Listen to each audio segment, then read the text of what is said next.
I believe we are live. Good afternoon, everyone. Thank you so much for joining us this afternoon for an amazing conversation about civic participation. My name is Sandra Dennis, and I'm with Alvin Sansam, and we're excited to bring to you another Not Voté civic participation series. And I'm here with an amazing guest to talk about the local and state level. What do the elected officials do, so that we can learn a little bit more about what these roles are, what they are doing in their day to days, and make sure that when we're voting, we can make an informed vote. A little bit about Avon Sansam. Avon Sansam is a movement for Haitian American young professionals, but all the lovers of Haitian folks as well, to really build economic and political power in the Haitian American communities in South Florida, as well as preserve culture. We understand also that what's impacting our community impacts our brothers and sisters in other communities as well. So you're welcome to be a part and to learn and grow with us as well. I'm excited to introduce our panelists today. Today we have Commissioner Mac Bernard, and we also have Commissioner Mike Jellin, and we'll be joined shortly by Judge Phoebe Francois. And they're going to be talking to you all about what they do, and so we can learn more about our government. One of the things that is very that I find that I hold near and dear to me is that if you missed 8th grade, you may have missed civics. And so many folks in our community, we take for granted that they just don't know how different parts of government work. They don't know who's responsible for what. And today we want to take an opportunity to remind us, even me, who was born here, what happens at the city level, what happens at the state, what happens at the county level, and also what do judges do and what are they responsible for. It's really important. And we have amazing guests here. So I'm going to turn it over to Commissioner Mac Bernard to introduce himself and tell us about him, my fellow Gator. Thank you very much, Sandra. When you introduced me as a fellow Gator, you remember I went to Florida State undergrad, so some of my Seminoles, may not speak to me ever again. But, I went to both Florida State and University of Florida. It is truly, truly a pleasure and an honor to be on this panel. It's always great to be on a panel with Commissioner Jellin.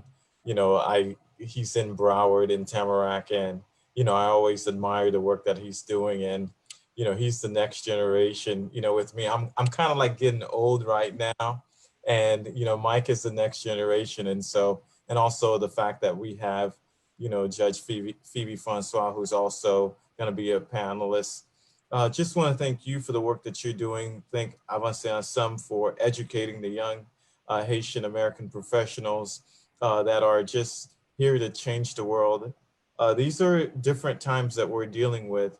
5 months ago, I probably would, when you're talking about being involved, being engaged, it's completely different right now, where now in the state of Florida, we're dealing with a pandemic that is a health crisis. Also, that's causing an economic crisis. And, if you add into, hurricane season, that now we're in hurricane season that started on June 1st. And then also if you add the census that we're also doing, which is to count people in the state of Florida. And then also if you add the social justice movement that is going around. So, these are times that you need to have strong leaders that are going to lead you. And so it's an honor to serve the residents in Palm Beach County. And a little bit about me: born in Haiti. My family, my sister and I, we came to the United States very young. I was 10 and she was 12. And never thought in a million years that 34, 33 years later, that coming from Haiti, 2 kids who would come to the United States, and 33, 34 years later, I'm the county commissioner and I'm the mayor of I was the mayor of the county. And so it is really, really a testament to our community, a testament to God, and a testament to hard work. So it's a pleasure serving the residents of Palm Beach County. And I'm just really happy and honored to be part of this panelist. Thank you so much, Commissioner Mac Bernard. Your story is super amazing, and I always enjoy having you in these sessions. It's also important for us to recognize as a community, it's not always Miami based. There's a large group of us doing amazing things in Broward and in Palm Beach County? And what does it look like for us to be in collaboration throughout the region? I'm going to turn it over to Commissioner Mike Jelen. Tell us a little bit about yourself, and then we'll get into the meat of things. Sure. Thank you. It's also an honor and a pleasure to be here and to serve with Mac Bernard, who gave me a big compliment, called me the next generation, but I might be older than you, Commissioner Bernard. I just turned 46 last week. So I don't think I'm the next generation, but I'm glad to be here with this generation. But so much of what Commissioner Bernard said is also very connected. The census, social justice, everything that's going on right now. If people get distracted with what's going on and do not multitask and avoid completing the census, then we're going to continue to have a lot of social justice, because the census is tied to economics. And a lot of communities won't get the funding that they need if there's not a good response to that census. I've been inspired by the leadership of Mac Bernard and the folks in Palm Beach County, because although I believe Broward County is more diverse than Palm Beach County has a lot more diverse initiatives and laws on the books than Broward County. So we're behind the 8 ball from Palm Beach County and the city of Orlando. But about me, my parents are both from Haiti. I was born and raised in Brooklyn, New York. My parents came down during my sophomore year in high school. And at that time, I never thought I'd be an elected official.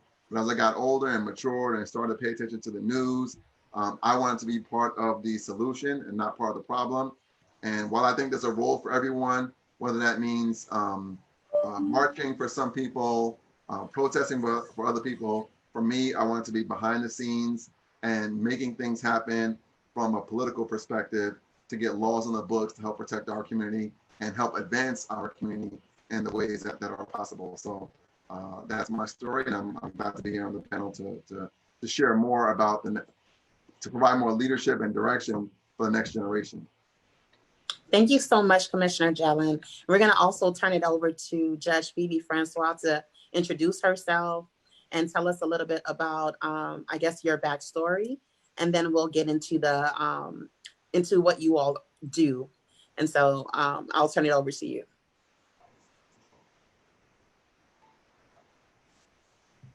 Good evening, everyone. I apologize. I actually thought that this seminar was going to be next Tuesday, so I had the date miscalendared on my calendar, so I didn't realize that it was this evening, because I think I got the email yesterday. So I thought you were talking about next week when you invited me, so I apologize for that. My name is Judge Phoebe Francois. I'm a county court judge here in Broward County. I'm at the Plantation Courthouse. I'm not sure if you have my bio, so I'll give you a brief, just very, very, very brief background. I was born in Port-au-Prince, Haiti. I came to the United States when I was very young. I grew up in Plainfield, New Jersey, which is up north in a small little town that most people down here have never heard of. I went to undergrad at Temple University. I came down here in 1991 for law school. And I have been down in South Florida ever since. I've been practicing for 26 years, started with the state attorney's office, worked with the public defender's office. I was in private practice, and then I was a general magistrate and hearing officer prior to becoming or being appointed as a county court judge. That's a very, very, very quick background. Thank you so much for that. Judge Phoebe, we really appreciate that. And we also know that you're running for office, so you can tell us so much more about what the role of a judge is. And briefly, we talked about what the purpose of this event is. And for folks who are watching, is really to get the landscape of, to make sure that when we're going to the ballot, we understand exactly who and what we're voting for and what their roles are and how we can also hold them accountable.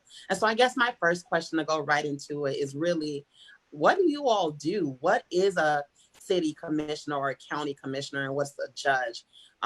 What are folks calling you for?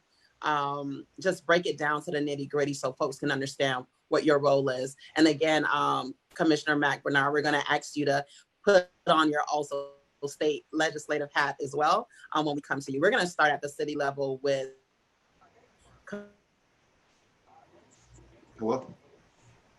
I think as a city commissioner, we wear multiple hats. So one of the hats that we wear that, a lot of people don't want to embrace is we are essentially customer service reps for our customer who are the residents. And they email us for a variety of things. Recently, it's, because of COVID-19, I can't pay my water bill. I'm having problems getting my unemployment checks. Can you call the state on my behalf? Um, People calling about their HOA and issues that they have. And so I direct those calls to staff members. Staff members get back in touch with me with potential solutions, and then I follow back up with the residents. So that's the customer service hat. Going to community meetings, hearing what the residents have to say, and bringing those issues to the commission. Another role that we play is policymaker, which is very important. Establishing policies that will help advance the community. And so some of the policies that I established to foster growth in the city of Tamarack is passing a local business preference program, giving additional points to Tamarack businesses that bid on city contracts, passing a small business preference program, giving preferences to companies that are certified as county business enterprises and small business enterprises with Broward County government, a stronger opportunity to win contracts in the city of Tamarack. I'm pushing for a MWBE program. So we're going to do a disparity study to get that off the ground. And then I've also passed some environmental programs, including the We Are Still In resolution. And then also I helped pass and establish the Sister City International Program. And just today, I got support to have the city embrace and establish Juneteenth as a municipal holiday in the city of Tamarack. So that's also the policy hat. And then also the third hat would be the fact that, I represent the success and the failure of the city of Tamarack. As a commissioner, even though we have a city manager who's in charge of the city, ultimately as a commission, we're responsible for the financial outcome of the city and the success or failure of the city. So even though there's staff in place, at the county level, you have a county administrator. At the city level, you have a city manager. We get the blame if they don't operate correctly. So right now we're in the budget season. And as Commissioner Bernard stated, there's a lot of a financial impact because of COVID-19. So we're having to make some sacrifices in order to make sure that we still have a balanced budget and provide the services that our residents need within a much smaller budget. So for us, we projected a $198 million budget next year. That's down to 176 as a result of COVID-19. So that's a big swing. Thank you for that, Commissioner Jelen. I think I heard a few things. I heard that you do customer service, so you respond to what your constituency or your residents are asking for, are in need of. You also make sure that they're programming in terms of business. And I want you to talk a little bit about that more, but we'll come back to that. But different initiatives that can come from the city level, as well as balancing the budget at the city level. And you also mentioned the city manager, which can be quite confusing for folks who are not in this political space. So we'll come back to really talking about what does the city manager do, the county, I don't believe it's a county manager, but the same role, as Right. well as making sure that folks understand while you all are voting in terms of how the budget can go, who administers it, how does that relationship work, making sure that folks can really understand that. We're going to turn to Commissioner Mac Bernard to kind of talk about the local, the county level, as he is a county commissioner, as well as things that you know in terms of your time at the state as a state rep as well. Okay, well, thank you very much. As like Commissioner Jelen mentioned, I first of all, I started as a city commissioner in Delray Beach. So, I had practice and experience as a city commissioner, but as a county commissioner, it is completely different because in the county, we have over 39 municipalities and we have, I think, 29 different departments that, that the county is in charge of. The county is over 1.5 million residents that lives in the county, and we have 7 commissioners. It's very important to understand the role of a county commissioner because as you said in civics, you have your executive branch, which is the administrator. So we have a county administrator, just like there's a city manager in probably the city of Tamarack. And then you've got the commissioners, and we have 7 commissioners, and we're the legislative branch. And then, so it's very important to understand your role as the legislative branch and to not cross into being the executive branch, because that's how people go to jail. That's how they get themselves in trouble when they're trying to be in a different role. So we're the legislative branch. We set policies for the county. And so let's go into what we're dealing with right now with COVID. Yesterday, we had a meeting where we're going to make the decision on whether we're going to require masks in public places and throughout the whole county. And so as the legislative branch, we met, and so we voted unanimously to require a mask. So 7 people voted, but that's the legislative branch. And now our administrator, who now her job is to administer the policy that we just created. So it's very important for people to understand that we're policy, and try not to be the executive branch. And then, Judge Phoebe Francois will talk about the, judicial branch, because that's a different role. But so it's very important for you to understand that this is your role and you set these policies. And then also also another issue that we're dealing with in Palm Beach County, and I'm sure throughout Dade and Broward, is the fact that we are also dealing with an economic crisis. In May of 2019, the unemployment rate in Palm Beach County was 3.1%. This May, the unemployment is at 14.1%. And then I believe last month in April was 14.2.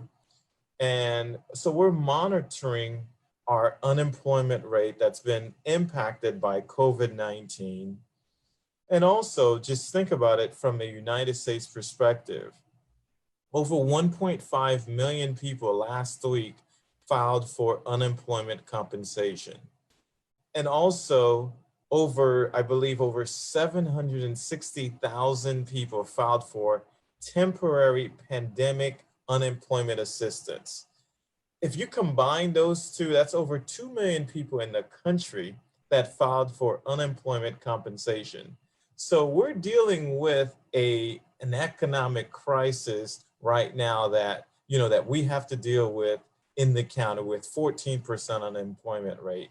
And then Commissioner Jelen mentioned the census. And the reason why he mentioned the census is because, it's 2020 when we have to count everybody for the next 10 years. In Palm Beach County, like each individual is worth about $1,500 per year. So if you calculate 1.5 million people, that's about, in 10 years, I think that's $2.4 billion. And that's over, $24 billion in 10 years that we would get back from the federal government. And if we only count 70% of the people, that's a loss of $7 billion that we are not going to receive in the county. And if you know our community and our districts, the districts who are going to suffer the most are the district that we serve mostly, because people don't want to fill the census, and there are different reasons why they don't want to fill the census. So, so now we're dealing with, these are dollars that we're going to receive for the next 10 years. But if you combine a pandemic where people cannot go and get people to complete the census at this time. So we're dealing with everything that you can think of. And then you go into a hurricane season where now, you've got to have more schools to do if you need to, to evacuate people. And then, you may have to have hotels. There's going to be social distancing. And then if you look at the numbers in the state of Florida, Centra, the numbers are just going out of whack, and and people don't want to wear masks, and so right now we're in difficult times. And then if you combine also what's going on from a social justice perspective, where, what we've seen in the past several weeks, Breonna Taylor, Ahmaud Arbery, George Floyd, and then Rayshard Brooks, these are things that we as elected officials cannot let continue. And so we've got to take this on. This is a new movement that we have to take on. And so these are not easy times as an elected official, but to me, I think these are the best times, because that's when you really get to see real leaders to step up. Because, some people can be commissioners, but you know what? But they're not working as hard as Commissioner Jelen. It's the way it works. That's the reason why he's in this position, because he is there to lead Tamarack and just to go through this. And so that's what we're dealing with right now. So this is life. I mean, thank you so much, Commissioner Mac Bernard. I think the way you broke it down in between, I think when we think about at the congressional level or the presidential level, it's really clear for us the different branches of government. And often folks don't think about the different branches of government at the local level. So that was a great example. Thanks so much for sharing that. I want to turn to the judicial branch on Judge Phoebe Francois. And then we'll come back for more deep conversation about the roles. I want to talk about what's going on with the courts right now. But so tell us a little bit about your role. I know you too are experiencing things in the judicial system, because some folks are able to go to court, some folks are not. Tell us about how the pandemic is also affecting the courts as well. Well, the judiciary is basically our role is to interpret and follow the law. We don't make the law, we just interpret it and we follow the law. A lot of people don't understand that. They think that the judges actually create law, and we don't do that. However, we do preside over cases. That's basically what we do. So I am over at the West Satellite Courthouse. So I am fortunate to be able to do a little bit of everything. So I call my courtroom the People's Court, because I do the condo foreclosures, the landlord-tenant evictions, the criminal misdemeanor cases, the civil cases, and our jurisdiction is now up to 30,000, and the small claim cases, which is usually from $1 to $8,000.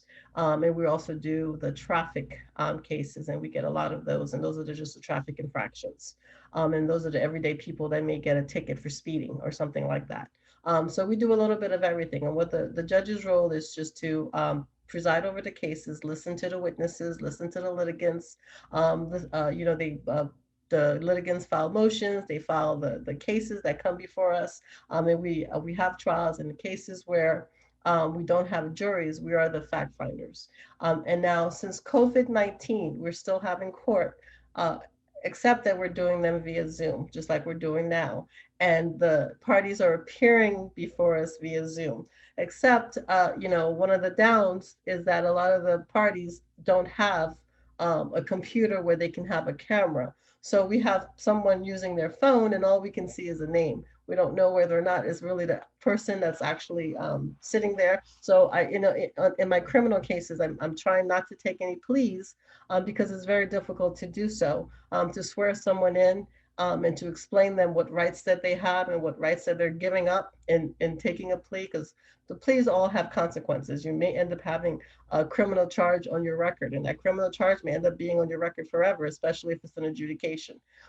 So it's a little more difficult to explain their rights to them and to have them waive those rights in order to accept the plea. So I'm kind of setting those off until September, hoping that by September the pandemic will be over, or at least maybe not over, but at least we may be able to have some individuals actually come and appear before us in person. So those are some of the things that we're doing. But we're still hearing cases. In the civil world, it's a little bit different. It's a little bit easier to continue to conduct business in the civil world because we're dealing with monetary issues instead of life and liberty. So we are hearing all cases except for the eviction cases. We're not really doing evictions at this time.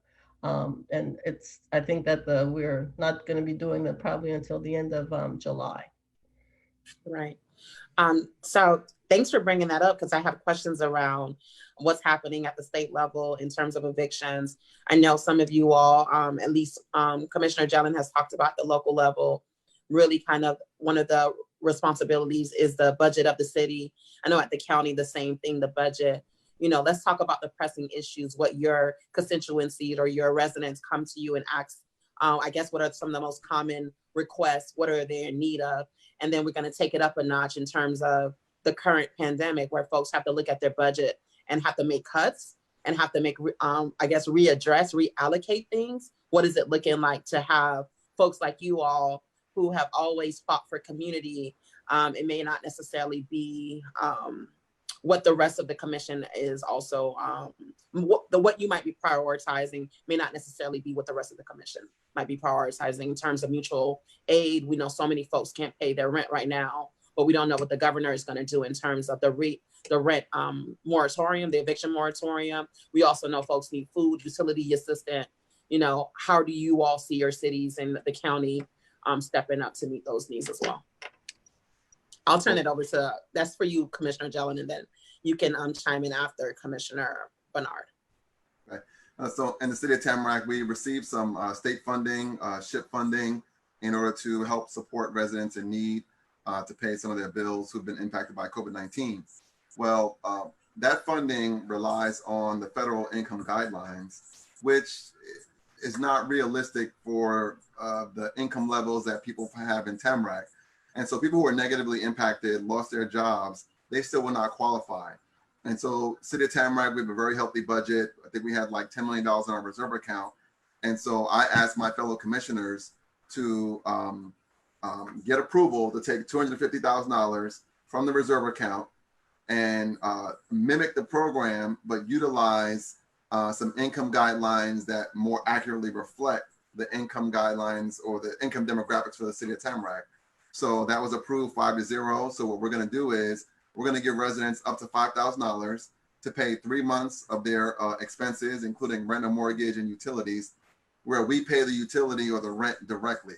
So the money doesn't go into the hands of the residents, but it goes into to pay their bills. And this can help tide someone over for about 3 months. So that was well received by the commission, well received by the residents. And that's one of the reasons why I want to become an elected official, to really be able to do something tangible that residents can feel and appreciate. Thank you. We also know, like in terms of the CARES Act, some of the folks in our communities may not have benefited from it at all, specifically because of their immigration status or whether or not they're mixed status families. So we know that fund would be very necessary. But what are some other common things that you residents in your community are calling you for or may need assistance, or maybe they're calling you and should be calling someone at the county level like Commissioner Bernard? What are you hearing from your constituents? So what we received about $261 million as the county from the CARES Act. So I know some of the residents received the payment, but from the county we received $261 million. And so what we decided to do was, okay, what are going to be the priorities that we want to tackle with the CARE funding? The first thing that we had to deal with was, first of all, at that time, we needed to get more testing, more PPEs. So we started, use some funding for PPE so that way we can get our businesses back up and running.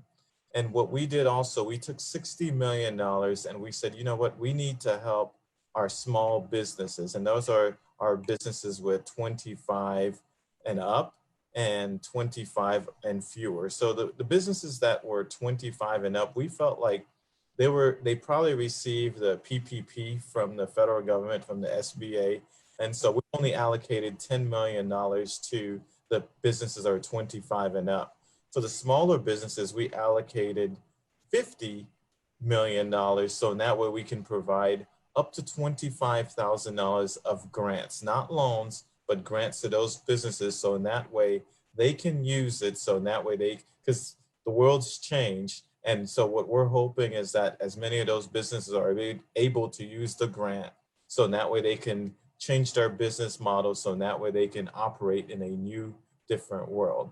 And also what we did was we're like, okay, we need to help our residents in terms of rent assistance and also utility assistance. So we allocated $20 million, and I think we've received over 3,000 applications for rent assistance and utility assistance. And also we allocated, I believe, over $20 million for mortgage assistance for our residents. So, and those are right now going through the system because we know that we don't want our residents to end up being evicted. And, as you know, because the governor imposed a moratorium on eviction, which will end on July 1st. So right now, evictions can't take place, but guess what?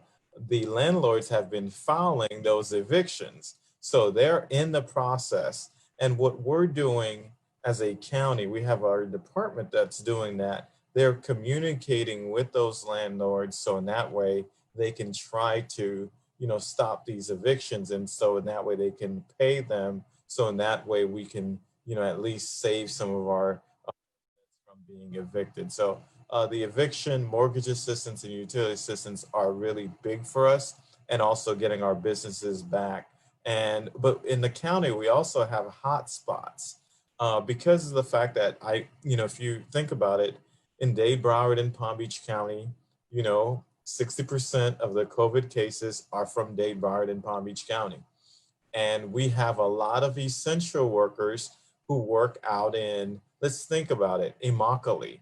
If you know what's going on out there, I believe Doctors Without Borders basically set up shop in Immokalee to provide, assistance because there's a hot spot there. And if you come around from Immokalee, come into Hendry County, that's like out west, then there's another hot spot of residents who have tested positive. And if you go in Palm Beach County, Belle Glade, Pahokee, and South Bay, these are people who are workers who are feeding our families throughout the whole country, and the hot spots are there. So we have to put a lot of education, a lot of help and resources to those areas. And that's also in the central part of the county. So we have, everything that you can think of that we're trying to do because we're trying to work with our residents in the county. Thank you for that. Can you all hear me? Yes, we can. Yeah. Okay, perfect. So that is amazing what you all are doing with your relief funds. And I know that one of the biggest concerns right before we turn to Judge Phoebe is evictions. And we know that, so if they're filing right now, if the governor does not extend the moratorium, what happens? Well, if the governor doesn't extend it, then we're going to have to start hearing these eviction cases. One of the things that I have been doing, because even though there is a moratorium right now, the people are still filing them.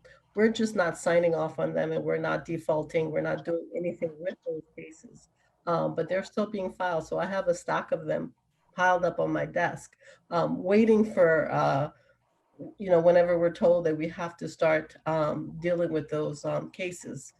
So what I'm doing with them is that I'm sending them to mediation. And I'm hoping that the landlords, knowing that we're not doing anything with them at this time, and the tenants knowing that eventually something will happen, that they're able to come to some type of an agreement and maybe a payment plan or something that works for both parties where they can be resolved. And hopefully by the time we come in July, when we have to start signing them or dealing with them, that they will have already come to some type of resolution that both parties are happy with. So that's what I'm hoping for in reference to my cases and the stack that I have on my desk. Thank you for sharing, Judge Phoebe. I want to open up the floor to also talk about some more of the concerns that has come up from your cities. One of the things from your city, from your county, at the state level, one of the things that come up for me a lot is that residents don't know who to call for what. And so when should they call you, Commissioner Jelen, versus Commissioner Mack at the county level or someone at the state level? I know as a judge, it may be different. They'll be coming before you, but the ability for us to clarify when, who does what, and who should you be calling for what situation could be is helpful for our listeners to know as well. Commissioner Jelen, do you want to take that first?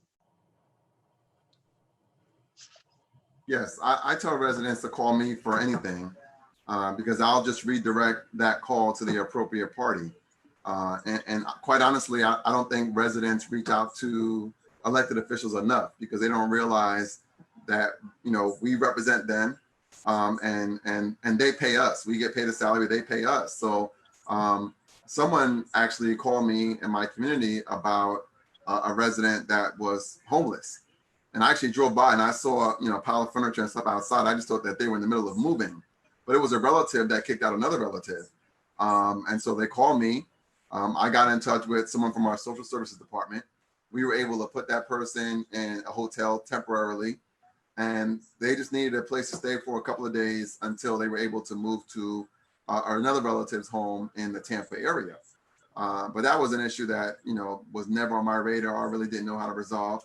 I contacted my city manager, contacted our social services department, and they took everything from there. So I just tell residents to call me for anything, and I'll redirect them. I'll let them know if they need to call a state representative or someone from the county commission, or I'll make sure I facilitate that call and make sure I direct them in the right place. But, you know, we get paid to represent the voices and the need of the people. So I tell the residents to call me for anything. Thank you so much, Commissioner Jelen. What about you, Commissioner Bernard? In terms of when there are a lot of promises being made right now for folks who are running for state office, for folks who are running for county, and people don't know whether or not they can actually, those are promises that they actually can make in terms of those roles. What should folks be thinking about in terms of if someone is running for a county level seat, if someone is running for a state rep seat, what can those folks in those roles actually be committing to? Well, I think it's very important for the people to kind of know the different roles. Like, for instance, there are things that, you know, like if it's a Tamarack related issue, you know, the first person that you want to call is your Tamarack City Commissioner. And so that commissioner will help you navigate through your city in Tamarack. But as my role as a county commissioner, you know, that's pretty much everything in the county. So we're here to serve pretty much all of our residents in the county. So if it's something that we cannot help you with in the county, then we're there to guide you. And if it's another municipality, well, that's our job. But also, we are also able to help communicate and help them like with their state representative and state senators. Because like, for instance, if someone's got an issue with specifically filing for unemployment compensation in the state of Florida, and as you know, Centra, in the past, 3 or 4 months, it was a bottleneck to try to get people to get their unemployment compensation. It is not something that I can do. It is not within what I can do, but what I can do is I can communicate to my state representative, my state senators, so in that way they can help me and assist that resident to get that unemployment compensation. And also the role of our Congress people, they play a role when they were passing the CARES Act. We were communicating with them, and even now that they're working on the HEROES Act, which is, another form of help to our residents. And because right now, our budget I don't think our budget are going to be as problematic for this year.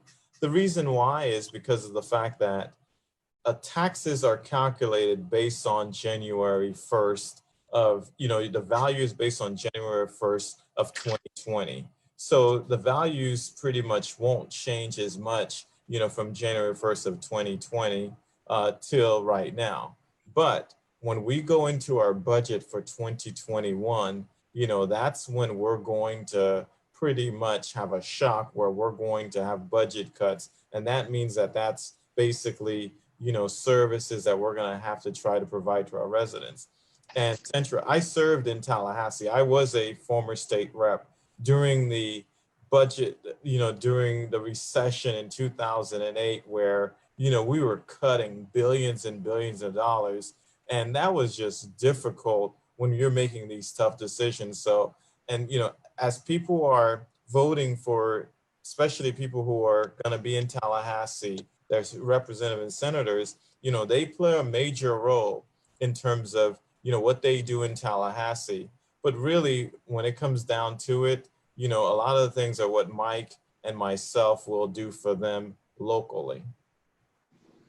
Thank you for that, Commissioner Bernard. I just want to let folks know that my technology wants to fail me, but I'm still here. And so we'll continue to keep the conversation going. Are you, Judge Phoebe, are you experiencing will you have to, or the court system, just for knowledge for our listeners, how does any of the things that are happening with the economy impacts you as a judge? Well, it impacts us every day because it's impacting the community and the individuals that appear before us in all aspects, even in the criminal cases. One of the things that we do, we have a program called the Drivers Initiative Program. And it's a program that if the litigant is able to fix the problem, whatever it is, the criminal traffic issue that they had, for example, driving with a suspended license, if they're able to fix it, then the state would then dismiss or no pros that case. Well, one of the issues that I've been having with that is that they're coming in and saying that, well, I haven't been working in a few months, or I haven't been able to come up with the funds in order to pay for my driver's license, so I can't do that. So we're extending the time for them to be able to do that. In the small claims or the civil arena, we have cases where there's a judgment and they're trying to garnish their wages in reference to trying to pay up a judgment. And one of the things that I'm not doing is I'm not signing these garnishments. I'm putting them to the side because I know that people are out there hurting, and it's difficult for them to pay their bills, let alone to pay a judgment that may be 10 years old. So we're trying to work with people so that they are able to live out there. So that's one of the things that the court system is doing. At least one of the things that I'm doing is trying to work with people, listening to what's going on in their lives, and using my discretion in order to move forward with the case. I think you made a great point, Centra, Judge. I'd like to add one thing to that. I know in Palm Beach County, the clerk system, our clerk, because of the current budget situation for the clerk, they were gonna run out of money in Palm Beach County. So the county commission had to pretty much give them a loan of close to $5 million last week. Wow. We're gonna run out of money because, the way that they're funded in Tallahassee, and, unless the legislature funds them, then they were not gonna be able to, make payroll. So that's, for us in Palm Beach County, that was an impact to the clerk of court in Palm Beach County.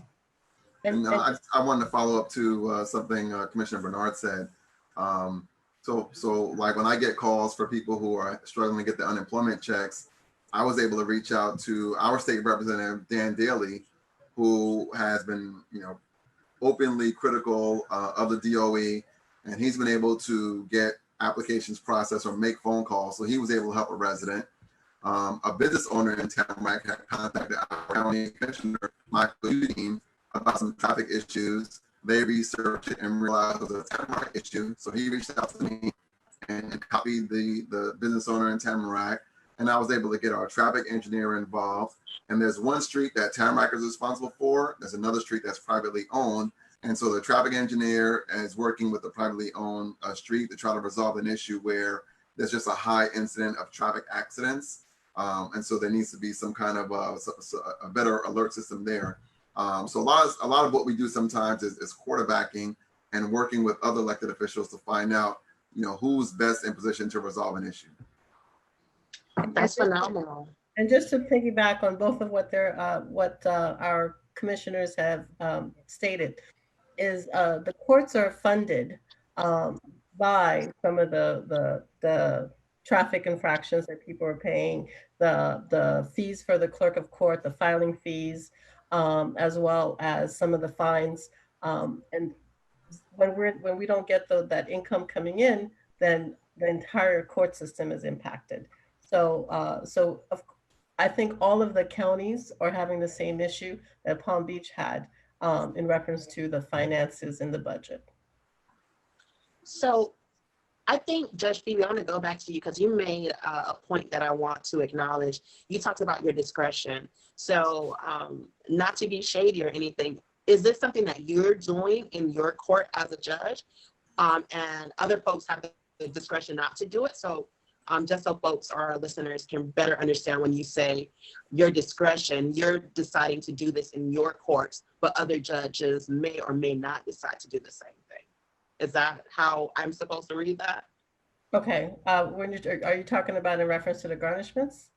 No, you were talking about how if folks don't have money right now, you're foregoing or right now delaying them having to pay, or I think it was maybe around their driver's license you mentioned. Right. We do have some discretion in how we run our courtrooms, individual judges, not necessarily in reference to the law. The program that we're talking about, it's a program. It's called the Drivers Initiative Program.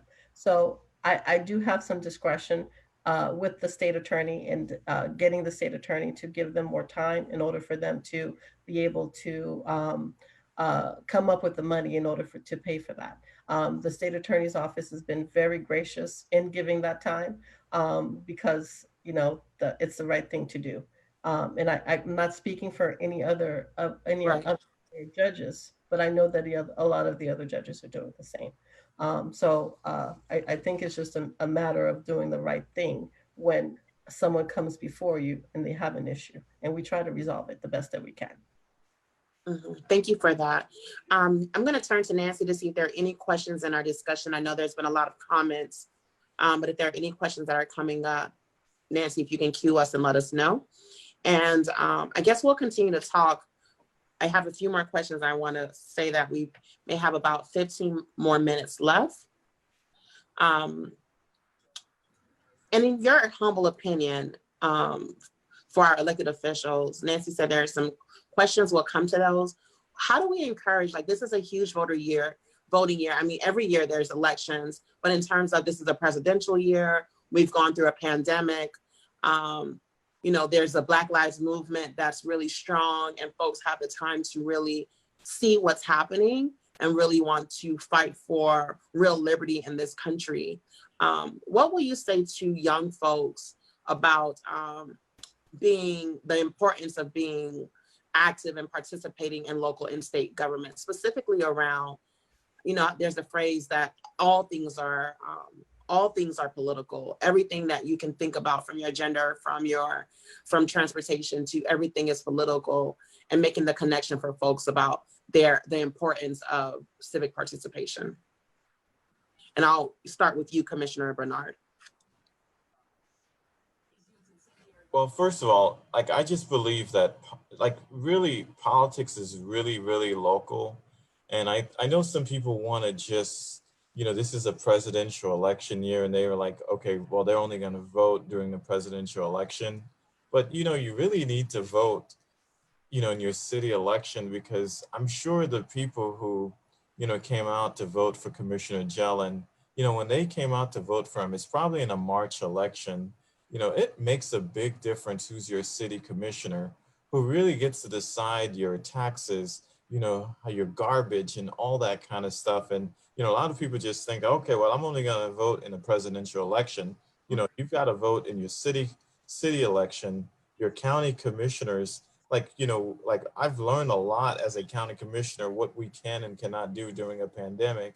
And also, in terms of our races for judges, the reason why, that because of the fact that Judge Francois is there, she's able to impact her community.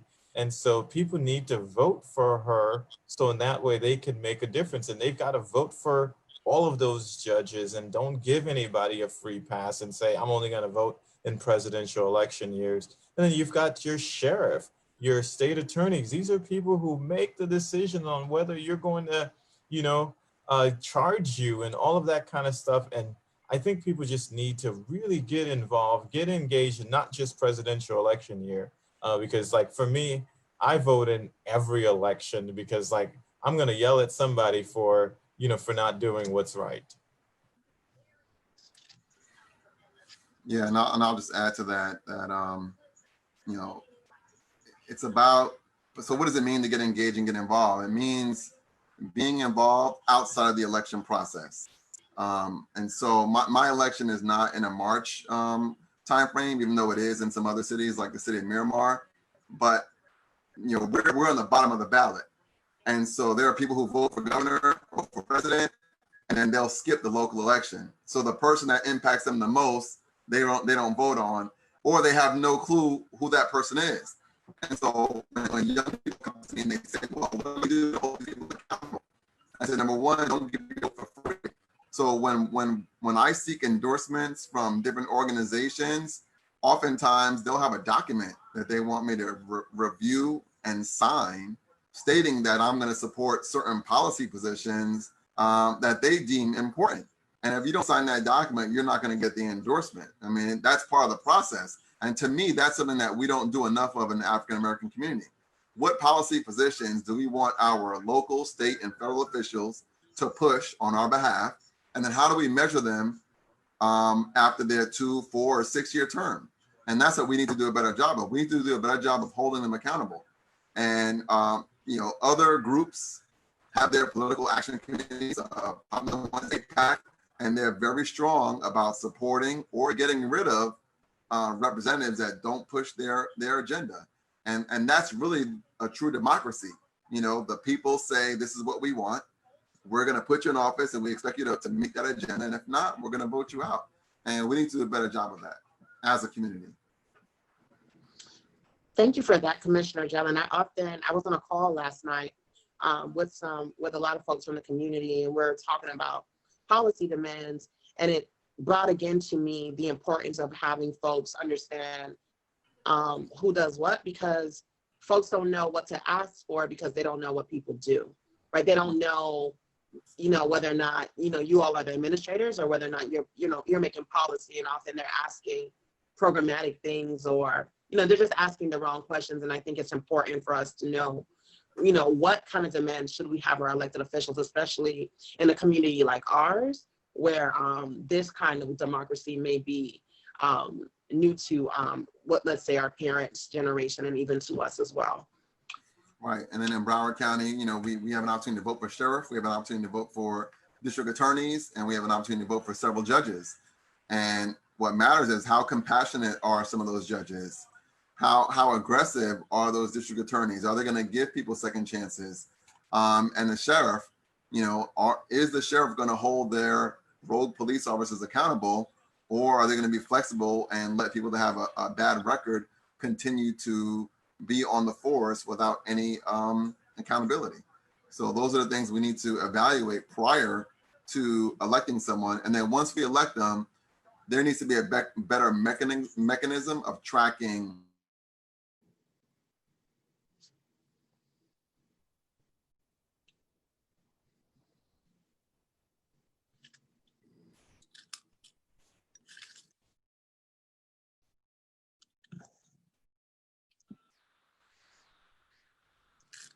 Thank you. Judge Phoebe, do you want to add anything around engagement? What does it mean for community members to engage with you as a judge and to learn a little bit more about your role in the work that you do? I had a young lady I was speaking to, it was about a couple of weeks ago, and she asked a question. And her question was, she said that she read about 2 different cases. A case of a 21-year-old Black male and a 21-year-old white male. They were both charged with similar offenses.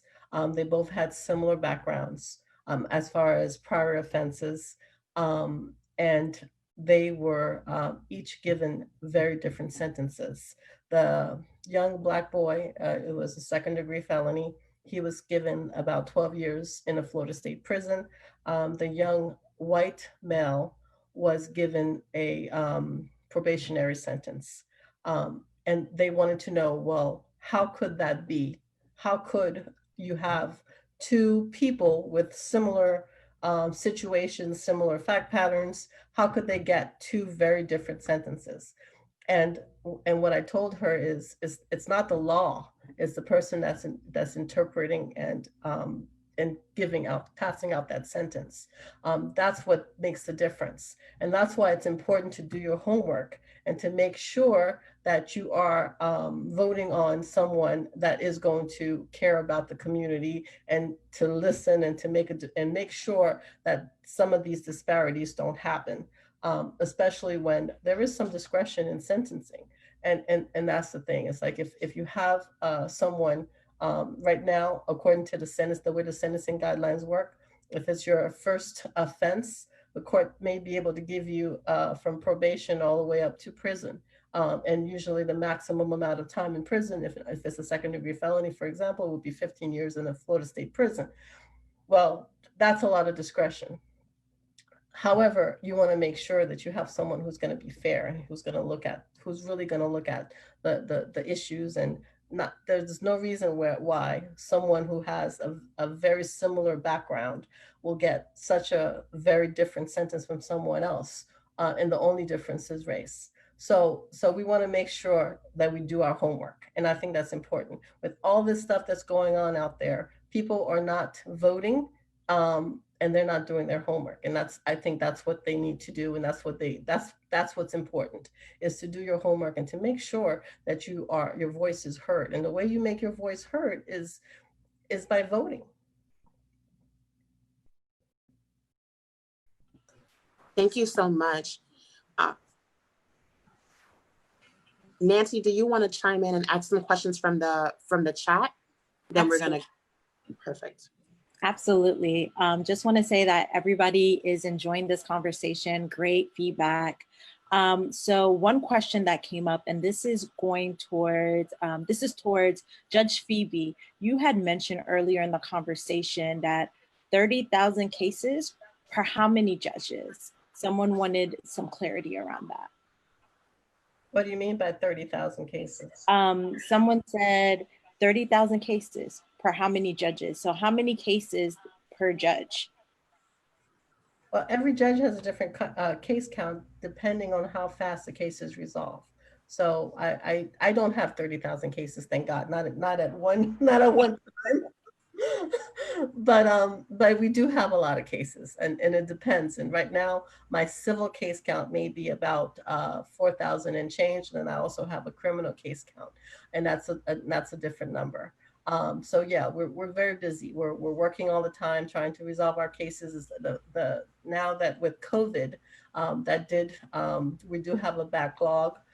Because the courthouse was closed for a little while and we weren't doing a lot of the criminal cases. So we have to, in September, I think I have a lot of cases scheduled. So I'm gonna try to get rid of some of that backlog, and we might have to work a little bit overtime in order to get that done. But we have 90 judges currently in Broward County, and we all have similar case counts. If we do the math, may come up to more than 30,000 cases as a collective, but no one judge has 30,000 cases. Great. And I think this question is for everyone on the panel tonight. What do you enjoy the most about your role and your job? If I could take that one first. What I enjoy the most about what I do is that I make a difference in people's lives every single day. And I get to interact with the community directly. And like I said, I consider my courtroom to be like a people's court, in the sense that a lot of times I'm talking to the litigants one-on-one, dealing with their issues directly. And I know that I make a difference, and I get feedback from them. Sometimes they'll contact me and say, thank you. And that is what makes my day, is when I get a card from a litigant that I didn't even think would remember me. that says thank you. So that's what makes my day, is when I know that I made a difference in someone's life.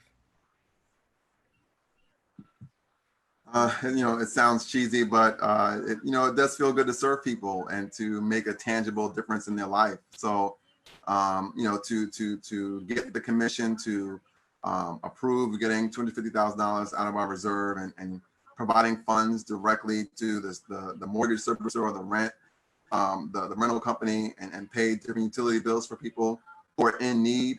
That's very important to me. Passing a small local business partners program that helps put money in people's pockets, holding our police officers accountable, you know, making sure our residents feel safe by having quality police officers on the street to protect us and to protect us from bad police officers. So, and to be quite honest, I do enjoy the power of being a commissioner. So, you know, those are some of the things that I enjoy. What I can tell you is that this is a tough job, and you know there's some wins and there's some losses, and you know all I can tell you sometimes, you know, you cannot be afraid to be like we have 7 people and to be that one vote that is against, you know, what's wrong. You know, if someone's trying to do something that is not right for your community, you have to be able to just be that one vote. And, you know, right now, I know we're asking a lot of our voters to be engaged. You know, Centra, I want to thank you for doing this panel discussion. So in that way, you know, the people know. But at the end of the day, we have so many of our residents who are facing, you know, a health crisis. You know, they're concerned about their safety. They're concerned about whether their kids are going back to school in the fall. They're concerned about, you know, the unemployment rate. You know, hurricanes are going to come, you know. So I think that, you know, we cannot just tell them, hey, you need to educate yourself. You know, we're going to have to do the job. We're going to have to go out there and to make sure that we're there for our residents right now because they've got a lot on their plate. That's true. Absolutely. And those are the only 2 questions left for us. But on the behalf of Avancé Ensemble, just want to say thank you so much for taking the time to not only educate our community, but also sharing the do's and the don'ts of your roles and how folks can get involved. If people want to contact you directly, if they have additional questions, where would they be able to contact you? So for me, Well, go ahead. Go ahead. I'll defer to the county commissioner. No, well, Nancy, I just want to say thank you for the work that you're doing, you know, and pretty much in South Florida and Dade Bard and Palm Beach County throughout the state. And Centra, thank you for being a leader. And, you know, we spoke for an hour and so it's really great to be on this panel. And if someone wants to reach my office, it's 561-355-2207. We're here to serve our residents. And then we have our website in the county, which is www.pbcgov.org. So as we talked about, you know, helping with utility, mortgage assistance, all of that is on our website. And we're here to serve our residents in the county.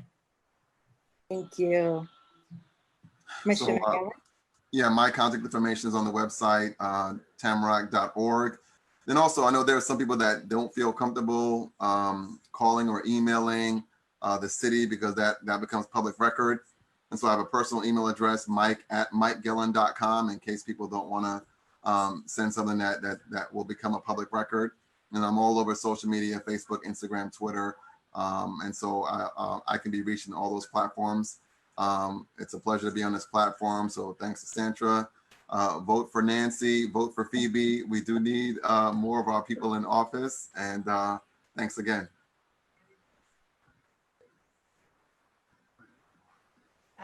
Nancy and Santa, thank you so much for having us. We all appreciate it. This was a great event. I apologize for miscalendaring it. I don't know what I was thinking, but I'm happy that I was able to make it on. So thank you so much for calling and for inviting me.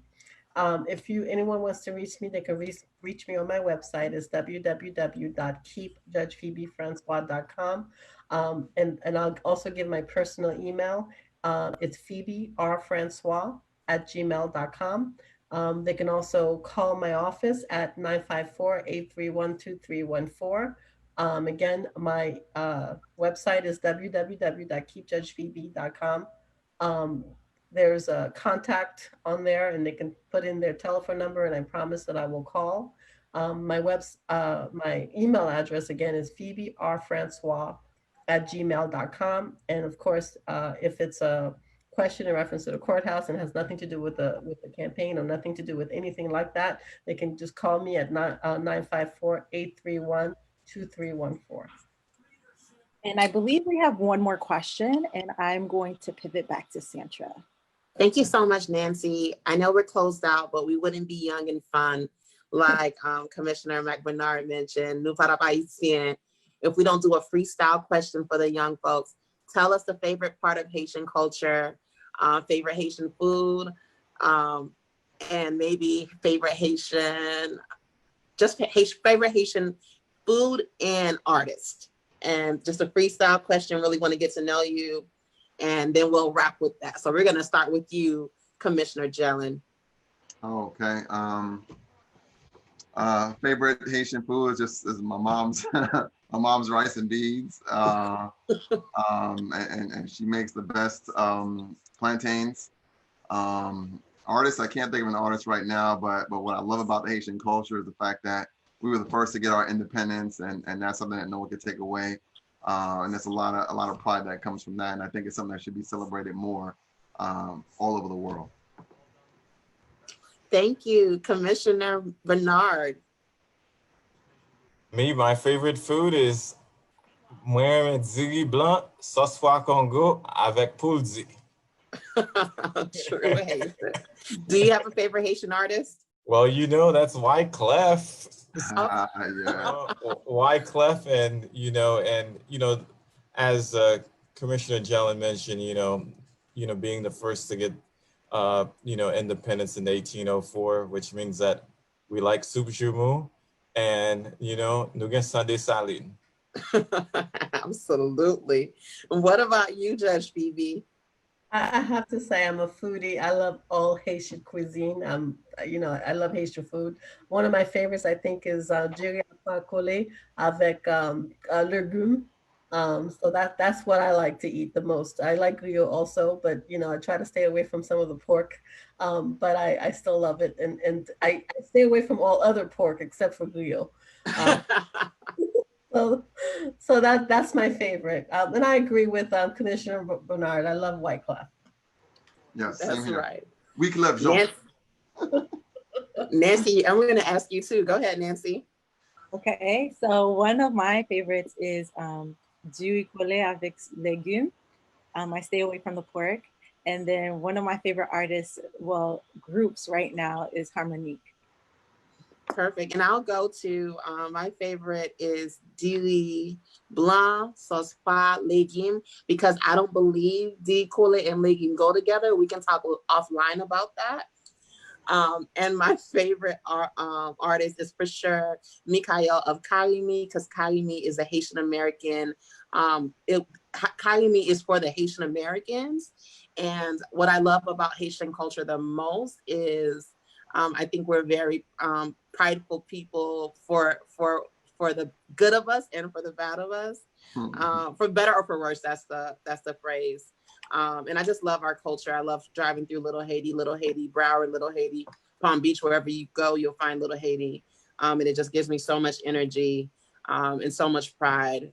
Really quickly, I'll say I went to an action in Little Haiti on Friday, and don't you know, the Gaga band showed up, and it was everything. And a Haitian mommy, a grandma, ran out her house and started dancing with us. She just heard the music. This is what I love about Haitian culture.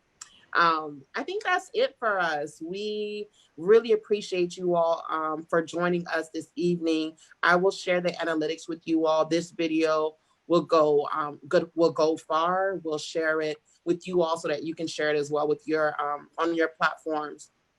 We really appreciate it. And we don't take it for granted that you all are very busy folks.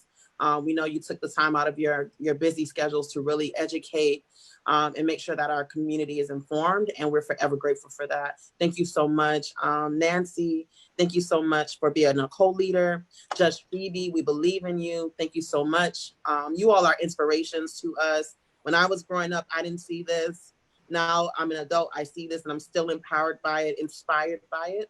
And I know so many of folks in our community that are inspired when they see you all. And because they see you, they think that they can too go really far in life. And so much gratitude and so much appreciation for spending this time with us.